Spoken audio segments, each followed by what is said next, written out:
Camp TV thanks you for watching this presentation. We'd love for you to become a member and use your creativity at our station. Please visit hinghammedia.org or call us at 781-836-5094 if you would like to learn more.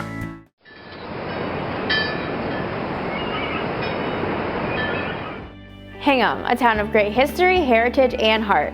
Coming up on today's episode of Hingham Happenings. The ladies from Paint with Kate show us how to paint and have fun.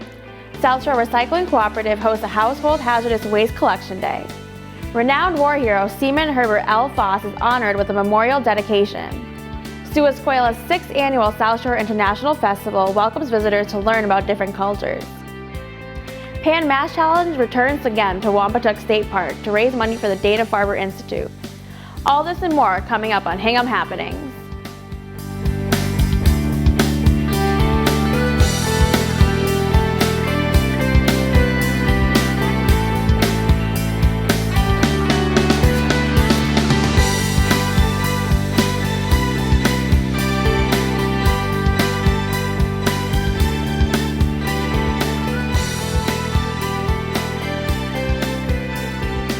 Hello, and welcome to our August episode of Hingham Happenings. I'm your host, Stacey Serkisoon. Some quick local announcements. Hingham High School and Hobart College graduate Austin Laterney raced with the U.S. men's national rowing team at the World Championships in Bulgaria this past month. He joined 12 other teammates to compete for the championship. The League of Women Voters presented its entire collection of records from the 1940s to present day at the Hingham Historical Society. These records illustrate the collective effort of the Hingham League voters for the last 84 years.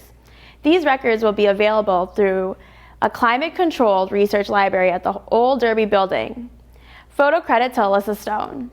In a letter to the Mayor of Weymouth, Robert Hudlin, Governor Charlie Baker has ordered 7 government agencies to review the controversial decision of building a natural gas compressor on the banks of Fore River in North Weymouth, also known as the Spectra Energy Fore River Project. We start our show off today with a fun and creative art experience that was held by the Paint with Kate ladies at Tusca in downtown Hingham.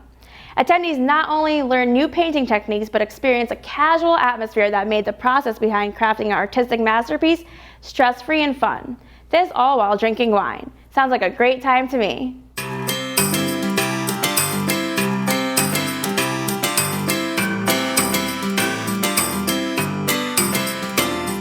Having our monthly paint class that we do here at Tosca in Hingham. It's a lot of fun. We have people come in and just to relax and enjoy themselves, try something new. It's just a good way to get people together and do something they've never really done before. I mean, everyone wants to know how to paint, so we like to bring that to them and give them a chance to create their own little masterpiece. Well, it's so social where you talk to people and you sit down, and sometimes you have people that you don't even know, and you're sitting there chatting with them, and it's all about inspiration. A lot of people don't think they can paint, and sure, we all have good days and bad days, but it's like handwriting. When you start off, you need practice, and you're not going to get better until you keep doing it. We get this venue once a month. It usually falls on the 3rd Tuesday of the month, and it's basically just a lot of marketing and advertising to try to get people to come to these classes. It's a lot of what all of our work goes into. It doesn't necessarily always work. People can't always make these classes, but we try our best to just get the word out there. So we teach a lot about paint strokes and colors and how they go together. We do a lot of mixing colors and creating new colors. We just like to kind of break it down step by step, so people have an easier understanding of how a painting can break down into different sections. We also talk a lot about layering and how you have to do a lot of layers to create like an end result. We always say like all the paintings go through a puke stage. They don't always come out perfect at first, but the more you work on them, you'll get your little masterpiece. Well, in the beginning, you basically mingle a little bit. You have a little time sometimes. A lot of people who come to Kate's class already kind of know a few people anyway. So you chat a little bit, and then we start painting and have a little break here and there and have some dinner and paint the rest of the painting, and then we all get together and see what each has done. Tonight I'll be up in front and doing a step-by-step instruction And I'm basically a cheerleader most of the time because people get so nervous and so worked up, and there's no reason. It's art and it's supposed to be enjoyable. And it's an opportunity to just sit back, relax, and just escape. Tonight we are painting a rainbow rooster, just for something different. Usually I do a lot of landscapes and like local scenes, things like that, like barns and beach scenes, sunsets, whatnot. But I thought, well, you know, why not do something different? And it's colorful and fun and out of my box, so I want other people to step out of theirs. We're painting this beautiful rooster, and it's actually turning out fairly well. We're right in the middle of it. So tonight is not what she would normally do. She usually does landscapes and they're beautiful, but this has been a very fun night. The colors are very vibrant. I'm enjoying it. You need to, what a former person said was ask for, you know, help, which is absolutely true. But also realize that in art there's no mistakes. If you paint outside the line, make a bigger circle. If you splatter paint on your canvas, make it into an abstract butterfly. And that's what I'm here for, is to learn how to follow in the dance, and hopefully the dance and dancer become one. I think it gives people the opportunity to do something that they were afraid to do before, or like I said earlier, you know, step out of the box, do something different, try it, you know, it can't hurt. A de-stressing mechanism, if you will. That's the way I look at it. I always pass on to other people, you have to come, it's so much fun. You'll meet people, you'll have fun, there's no pressure, and you come home sometimes with a masterpiece you didn't think you could do. Kate as a teacher is magnificent. You can be a beginner. You can never have picked up a paintbrush in your life, but what happens is she leads you on this journey, and pretty soon you're kind of creating on your own. I just think it gives people a chance to step out of their boundaries, try something new, just take a break from the hectic way of life and sit down with a glass of wine and a paintbrush in one hand and just create something that you didn't think you could create. Now that we're finished painting, let's make sure we properly dispose of any leftover materials. The Southshore Recycling Co-op held a Household Hazardous Waste and Collection Day in Hingham. Over 300 Hingham residents came to Plymouth River School to properly dispose of hazardous and harmful chemical and waste materials. The Paint Exchange also made an appearance to help collect and recycle old latex paint. Are you ready to take out the trash?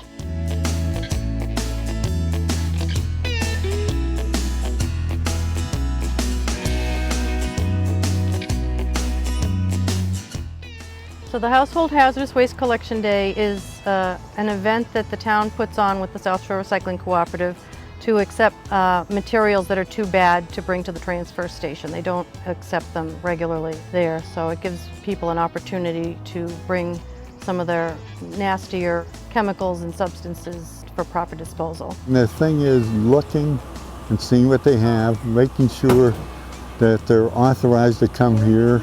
A Hingham resident has automatic authorization. Then there's from other towns, they'll have to have a form filled out. They get billed, or we have mutual agreements with, I think, Weymouth and Rockland. Well, every year the town of Hingham and the Southshore Recycling Cooperative work on a contract.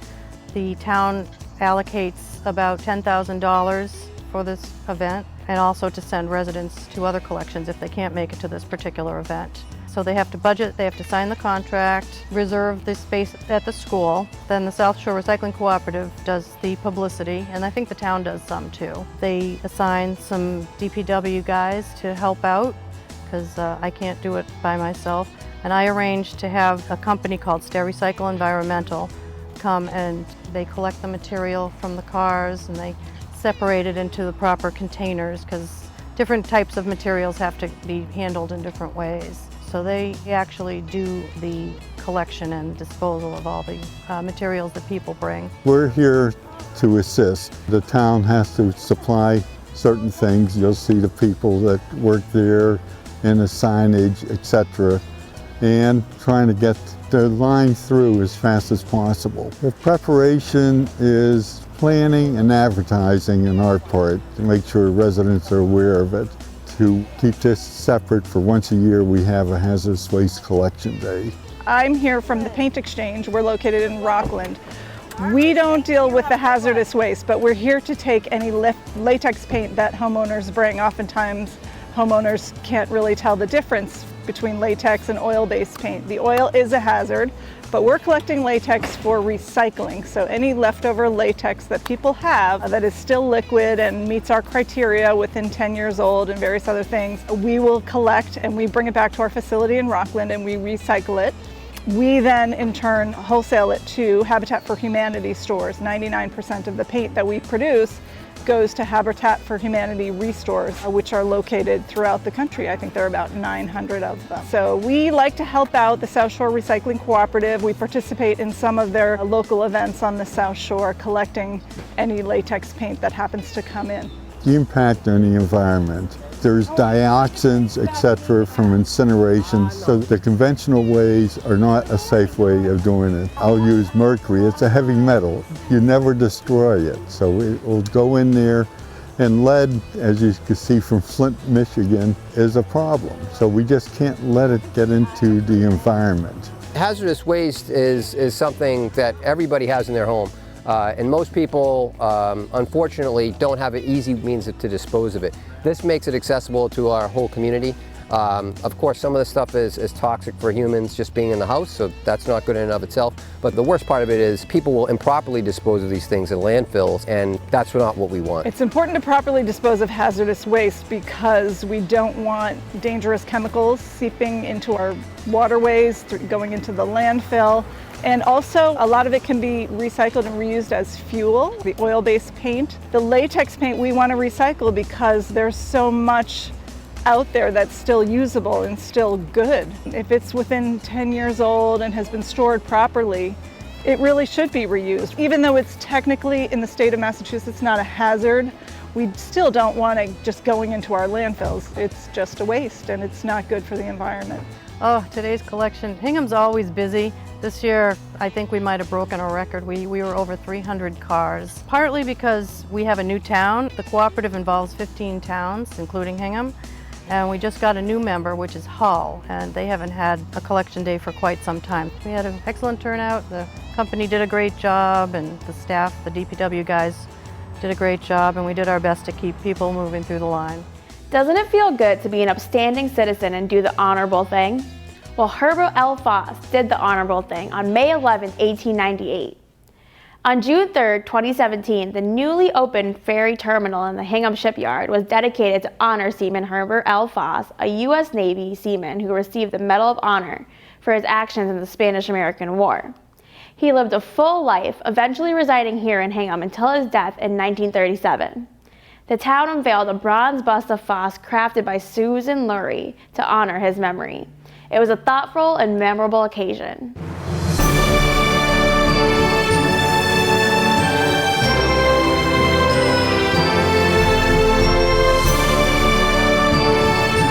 This is the culmination of a lot of years of effort by a lot of people within the town and the state to properly honor Seaman Foss, who was the Medal of Honor winner in the Spanish-American War, for his deeds on May 11th, 1898, when he successfully cut the cable between Cuba and Spain to assist the United States Navy and the United States in the war that was going on there at that time. Well, we're having a dedication to Seaman Foss that's memorialized by a bronze bust that resides on a granite pedestal, and it's in a state building, and it's something that we're very proud of because we have now public recognition of the exploits of Seaman Foss and his teammates. Initially, a committee was formed in the town by the Board of Selectmen to study areas in the town where it would be appropriate to honor Seaman Foss, to do a tribute, a memorial. It was eventually decided, in collaboration with State Senator Rob Hedlund at the time, that the brand new Hingham Intermodal facility that was about to be built would be named in his honor. At the annual town meeting in 2014, we went in front of the town to ask for an appropriation, and it was unanimously approved by the town. We then set about over the next 3 years to use that money to hire Susan Lurie, we heard today, is a nationally acclaimed artist, and she developed a sculpture which is now on display here in the Hingham Ferry Terminal. I have done a number of figurative sculptures all over the country, and I originally have lived in Hingham for a long while and did a number of public pieces around Hingham. And so when they started the search for an artist, they apparently spoke to a number of people around Boston and Hingham and looked at my work and then decided that I might work out well for the task. It's made of bronze. It's a traditional lost wax bronze process. My work begins in clay. I sculpt in clay, and then I work with a new art foundry in Maryland. I supervise the process of them taking my clay work into bronze. Then the design of the pedestal is very much an intrinsic part of the sculpture itself, because it is part of the sculpture. It's not just, okay, you take the sculpture and put it on a pedestal. The pedestal has to be part of the design of the sculpture.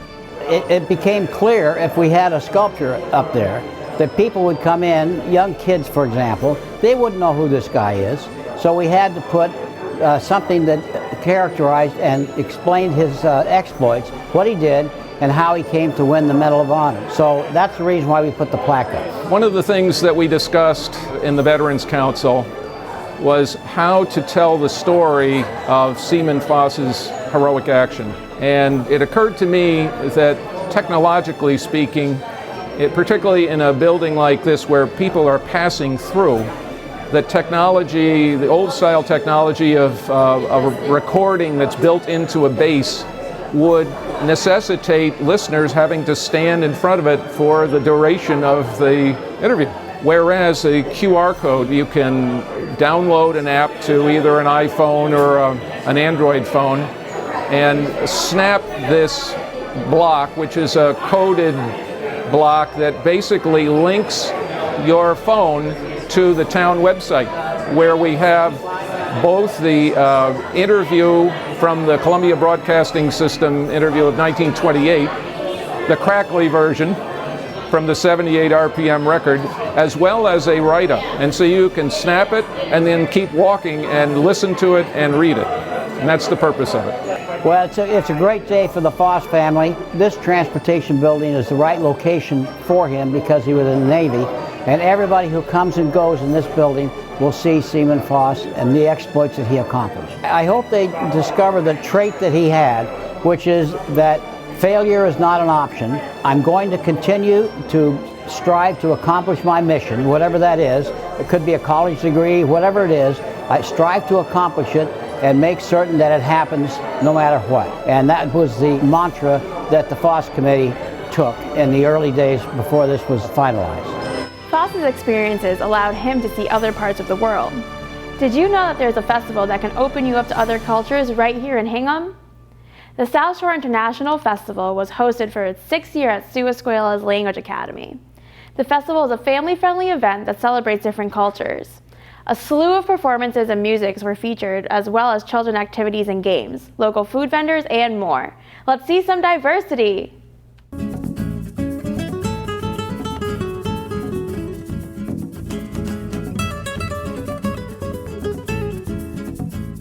The Southshore International Festival is in its 6th year, and it's hosted by Suasquela every year, and it's a great way for us to celebrate all of the cultures in our community and also let people know about all the great things happening at our school. We've been growing all of those 6 years, and we wanted something that celebrated what we do here every day by celebrating all of the different cultures here at the school, and we wanted to offer that education and opportunity to the community. It showcases Suasquela, and if you don't know anything about Suasquela, it's wonderful to learn about it, to meet families and teachers and staff. It's an incredible opportunity to do that. And it's also a way of embracing, that we're part of this world, of this planet. And it's actually, you get that little taste of it, of an international community. The passports just have a little bit of, they have blank spaces for the kids to fill out the different information, like the country's capital, some tidbits of information about the cultural points of each country, and then they'll have a different activity as well. They receive a stamp on their passport, and so once they've gone around to all the different tables and they get all their stamps, they go back to the front table and they get a little prize for having traveled the world.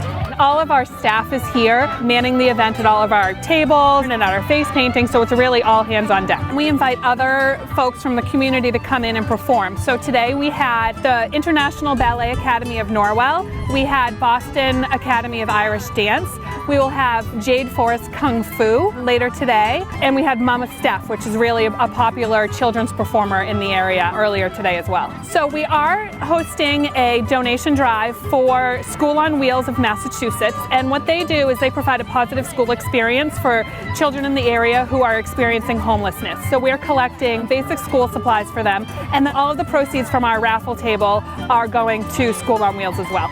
There are so many different cultures that are present in not just our country, but obviously everywhere. And I think that going to school here fosters a curiosity for travel and really gets the kids interested in learning about other cultures. They learn Mandarin here as well, and you know, I know my daughter, for example, when she goes on to high school and college, like she wants to learn as many languages as she possibly can. So I think that's wonderful. And for the community, I think it's a nice way to bring everybody in and just learn about different countries around the world and get some great demonstrations and have a good time. First of all, it's wonderful to learn other languages for your mind agility and to understanding different cultures better. And then when you travel, you can interact with people, you can actually see that there's not that many differences between people on the globe, that we mostly aspire for the same things, and the world is shrinking, and with the internet, with the technology, I think it's wonderful to kids to converse with the kids around the globe and be not only citizens of this planet, but also as participants in a workforce in the future. They'll be in a competitive place, and they'll be able to compete with the rest of the world.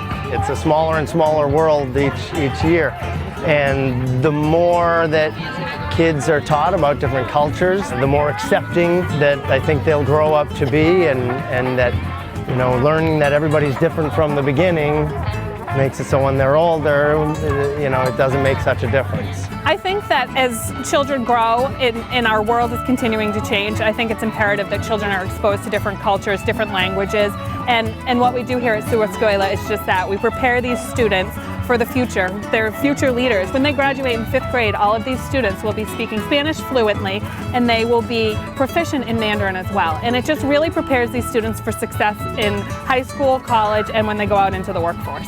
The fact that these kids are bilingual and they learn it at such a young age, it's really spectacular, and I wish public schools would incorporate that, because the kids are such sponges when they're little. It becomes very easy for them. I think it's just a great way to spread diversity and really just have a welcoming environment that is sharing cultures from all around the world. I just think it's a great opportunity for the kids, and we're lucky to have Southshore here. As soon as your kids enter Southshore, you become an immediate part of this extended Southshore family. It's an incredibly loving environment by teachers, by staff, and all the families. It becomes contagious, and everybody sort of embraces you in a wonderful way. I just would like to say thank you for coming. Thank you to all of our vendors and our families that participated. It's been a lot of fun.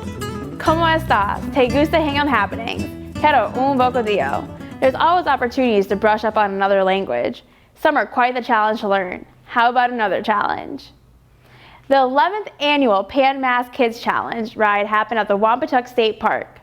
The event raised money for the Jimmy Fund and Cancer Research at Dana-Farber Cancer Institute. Kids got to go on bikes and ride through various loops around Wampatuck State Park. The event also featured entertainment, food, and raffles. Time to get your big wheel out and ride.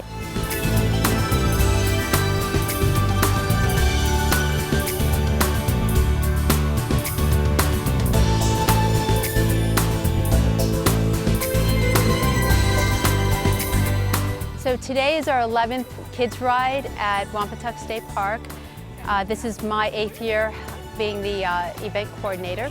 And so we have a ride here for children ages 3 to 18, and we have 5 different loops, and they're all fundraising for the Jimmy Fund Clinic at Dana-Farber Cancer Institute. We're hoping to raise over $60,000 today.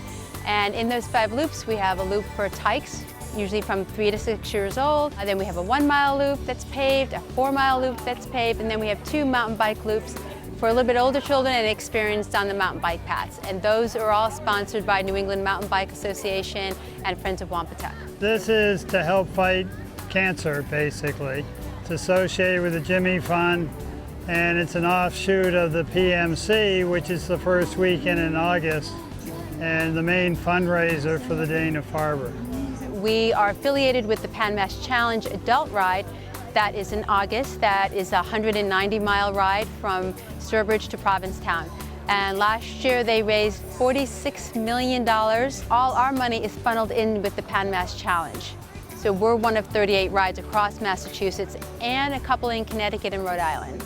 PMC, we've been together with them for 4 years now. Yep, so this will be, we're hoping to continue it, and we love it. It's a great event, it's a great cause, and it's just a great atmosphere for everyone. We're an online company, so when we get out into the community, it kind of really shows that we're here for them. We like to have fun. It's a very important event to show that you can get people together, have a good time, and yet still celebrate and raise money for a good event.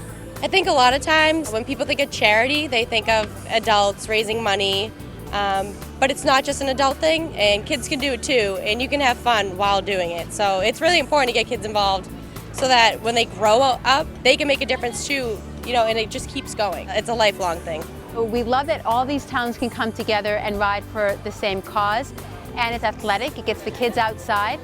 And it also teaches children at a young age about being philanthropic and raising money and being outside yourself and helping others. And so we think it's important for the children to recognize our pedal partners who come up on stage, and all these children are affiliated with the Jimmy Fund Clinic at Dana-Farber because either they have received treatment for cancer or now they're cancer-free, and they're doing really well. So we're really happy to hear that, you know, they're in remission or they're now cancer-free, depending on how many years they've been out of treatment. I think it's just great to get kids involved, especially at a young age. Something like this, they have all these activities for their kids, so it's not just raising the money. They can come, they can play games, they can meet different pedal partners, and it's not just for the kids, it's for adults, everyone with cancer, so it's a great cause. Elena, my daughter here, is a pedal partner. We've been participating since 2012. We have childhood friends that we ride with, and also friends that Elena has grown up with, have ridden with her every year. Since 2012, Elena and her team, Team Elena, have raised $29,000. We have great friends and family that support their ride every year, and we love it.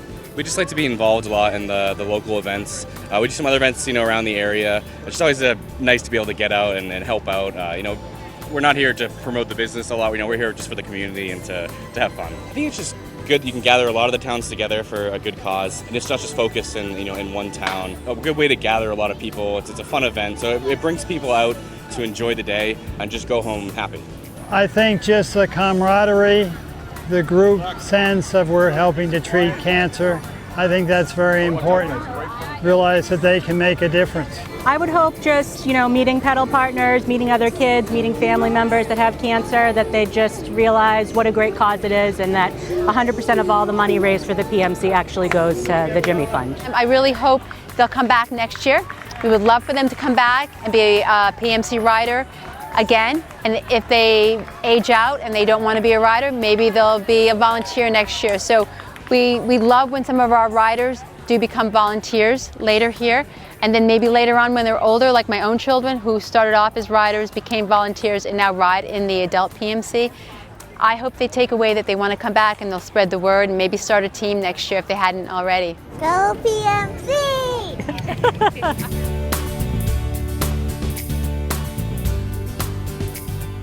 Such great kids raising money to fight cancer. Well, that's all for this month. Tune in next time for another exciting episode of Hingham Happenings. If you have any suggestions for a future episode, please email us at hinghamhappenings@hinghammedia.org. Thanks so much for watching.